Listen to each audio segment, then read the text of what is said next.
Alright, this is our for dinner guys. Pork sinigang na may gabi, na may okra, na may kangkong. Sarap ng sabaw guys, malapot-lapot talaga siya. Kasi lumambot na yung gabi niya guys. Ayun, sarap na. Excited na ako talaga kumain guys. Yung dawi ko nagluto guys, inano ko muna tong baboy. Para bang sinangag sa asin ba. Until na golden brown. Ayan, as you can see, nag golden brown na siya. Before na ako siya gibutangan og mga lamas like bawang, bawang, sibuyas, kamatis, ganyan. So, inani magluto ko kuan guys, kanang baboy niya. Kuan, nalambot na siya guys. Hintayin na lang din natin lumambot yung okra, tsaka yung kangkong. Alright. God bless us all. Bye-bye. Siguro mga 3 minutes bukal guys. Luto na ni siya. So, kainin na natin ang sarap na sabaw. Ayan, excited na ako. Hintay tayo ng 3 minutes guys. Para maghain tayo. Yeah! What's happening? Ayan guys, nag-waiting tayo sa ating luto na sinigang. Pork sinigang with delicious vegetables. I love it. You know, sometimes nakakamiss humigop ng sabaw, di ba? So kaganina nagpunta ako sa Filipino store. Nagpalit ko ka ng gabi at yung laman na gabi, hindi yung dahon. Gabi at okra. Hindi na ako bumili ng ibang klaseng gulay kasi ang mahal guys. Grabe, ang mahal.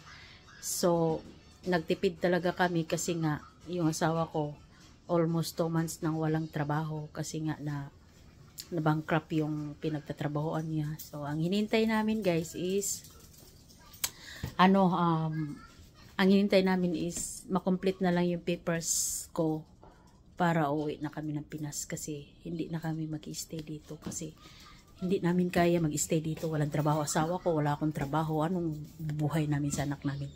As you can see guys, nahawan na ang balay. Wala nang kuan, gatol-gatol.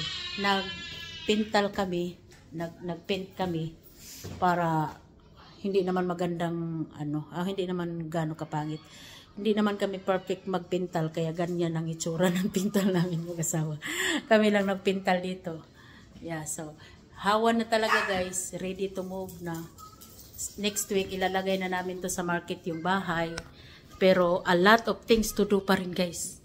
A lot of things to do. As you can see the kitchen, grabe pa kayong gamit dia guys. Pero don't worry about it because everything is put in the trash can only. So, as for now, magagamit pa naman yan sa mga luto-luto ko. Ayan, so, sa ngayon, dito, nilipat na namin yung TV namin dito sa kabila. Ayan, nilagyan lang namin ng mga trapal-trapal para di siya suwaw kay glass manggod na siya guys na glass.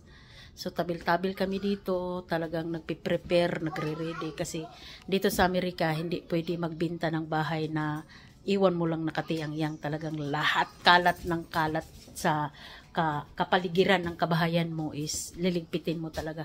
Kailangan clear, malinis lahat. So, lahat ng mga ito, pupunta yan sa kung hindi ko yan maubos paggamit. So, punta ko yan sa trash can. So now, tingnan natin yung sinigang natin guys. May 3 minutes na din ata. Let me see. Yeah, 3 minutes na din akong nagyaw-yaw kaya ayan, tingnan natin. Tcharan! Sinigang ni Dudong og Inday. Ayan, excited na ako sa sabaw guys kasi malapot talaga siya guys. Wow, sarap. Ayan, so for now on guys, magbababay na ako kasi nga maghanda na ako, papakainin ko na yung mga palangging ko. Luto na ata yung okra. Pangit naman yung sobrang lambot na okra kasi na masyado madulas. Kaya okay na yung ganyan. Ayan, God bless us all. Bye-bye. Enjoy watching guys. Melanie Calierino. Bye.